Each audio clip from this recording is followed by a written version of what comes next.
If you can get the human resources director or VP a little bit drunk, or maybe the chief financial executive technology officer or a director or manager, just a little bit drunk, and ask them, how good are you at hiring? You may actually find out the truth from them. That truth would be that they work very, very hard to try to find the right person for a job. They work very hard at interviewing them, and they end up with a lot of average people. Almost inevitably, people hire based on whether they like someone in an interview. A lot of times they don't really find out whether the person is great for a job or not. What they find out is that they can wash out some of the really bad people.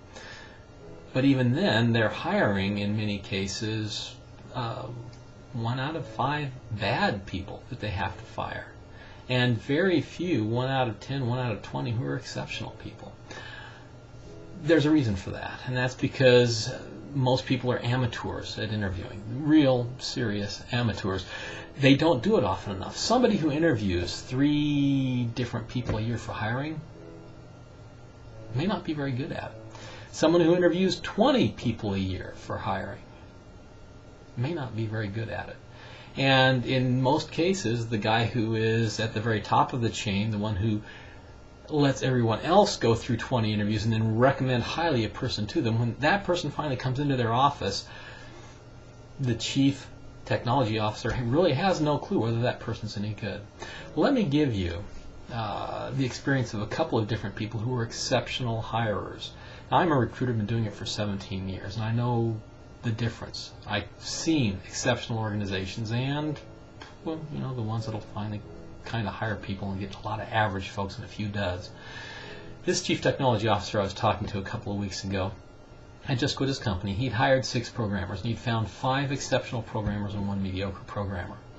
So he was able to fire somebody who was average, that 6th programmer. And here's what he did. He brought the programmers into a room. He showed them a whiteboard, and he said, I've got a quick test for you.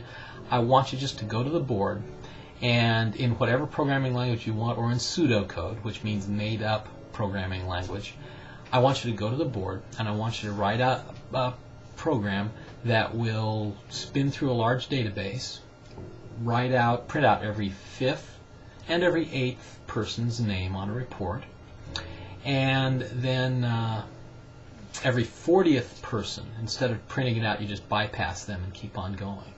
Give me the count of all the people in the database. Go ahead. There's a whiteboard. What he found was that even with programmers who had 10 or 15 years of experience, guys with bachelor's degrees and master's degrees in programming, half of them couldn't do it. 3/4 of them couldn't do it right. And so he was able to eliminate people who can't think on their feet, who can't understand simple directions, people who can't come up with a solution in any reasonable amount of time. That was a very simple program. He eliminated a lot of people. Then he brought people in. He told them, I'm going to give you a test. The test is real simple. I'm going to have you write a simple blog that will work online. And you can bring in your own computer, or you can use one of ours. Just tell us what software you want, or you can use what we've already got, and we'll make sure you have it. And if you'll just write this simple blog, and you'll have 1 hour to do it, bring it up, show us what you got. That's the rest of the test. Well, interestingly, even though people knew in advance what they were going to have to do, 1 out of 10 of the people who passed the first test actually got up a working blog of any type in the second test.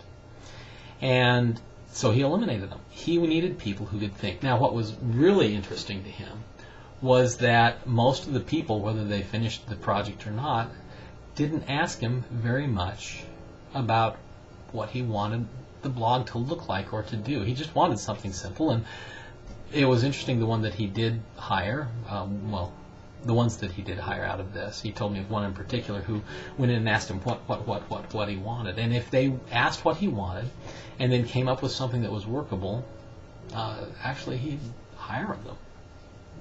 And these are simple tests. And of course you want to eliminate the bozos, but you can do this kind of a test in logistics, in computers, in accounting, in operations. You can do it in many, many different areas. You can do it for a secretary. My goodness. But people are afraid to do these kinds of tests. I don't know why. I would suggest you do these things. Now, my job, for 17 years I've been recruiting. I get more people hired, I talk to more people and send them out on interviews in a year than most managers ever see. I also, because of that, train managers how to hire. I help them with their interview skills, interview questions, interview techniques, and things they want to do. I don't use too many fancy methods. I just help people to be effective and train them in ways that will work long term.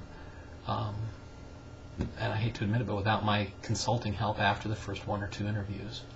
Would love to help you, whether you're hiring or you're looking for a job. I'm Brian Dilts, www.dilts.us, and have a great week.